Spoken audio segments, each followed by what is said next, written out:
Hey guys, and welcome to Film Study, where we analyze films in various ways to make you see it in a different concept, and change a part of a scene and figure out how the rest of the story would play out based on a single change in one scene.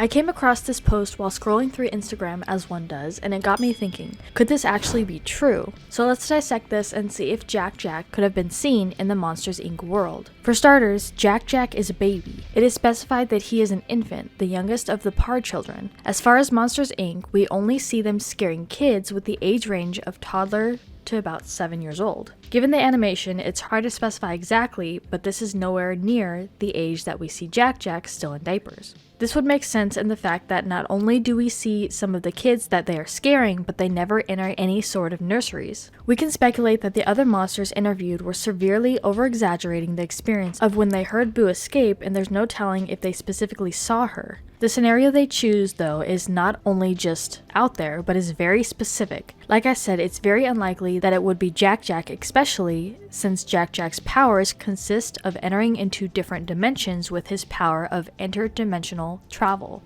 This is where the Pixar connection theory comes into play. Developed and written as a book by Jon Negroni, the Pixar theory explains how every Pixar film premiering between 1995 to Finding Dory released in 2016. A later updated version was released as new Pixar films came out. He got the idea from a video on a website called Cracked.com that introduced the idea that all of the Pixar movies actually exist within the same universe. To recap, Negroni goes in depth about how each of the films are within the same universe, only at different points in time, having evolution as the primary connection based on the company by and large, and how humans evolved, stating that there are two progressions: the progression of animals and the progression of artificial intelligence. The events of the following movies set up a power struggle between humans, animals, and machines. Now back to the original theory of Jack Jack. My next question would be, is Monsters, Inc. declared a different dimension, as Frozone states that Jack Jack can enter? He can still hear you From the other dimension, yeah. That is freaky. And is confirmed by the writers themselves that this is one of his powers.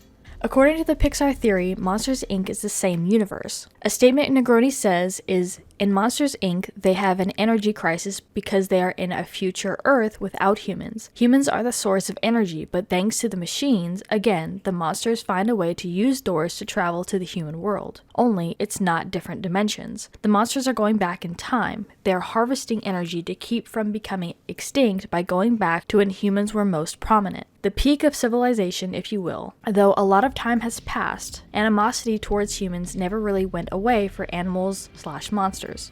This tells us that Monsters, Inc. is not a dimension world, but is just a different time zone, and as far as we know, time travel isn't one of his abilities. So in the end, this wouldn't be possible. So what do you guys think of this theory? I will clarify that this is not my theory, but I just wanted to take a look into it further and see if it could actually be true, factually. But let me know what your thoughts are in the comments down below. And for more videos like this, we'd really appreciate it if you subscribed. It would really help out the channel and let us know that we are providing great content for you guys. Well, I don't think that date could have gone any worse.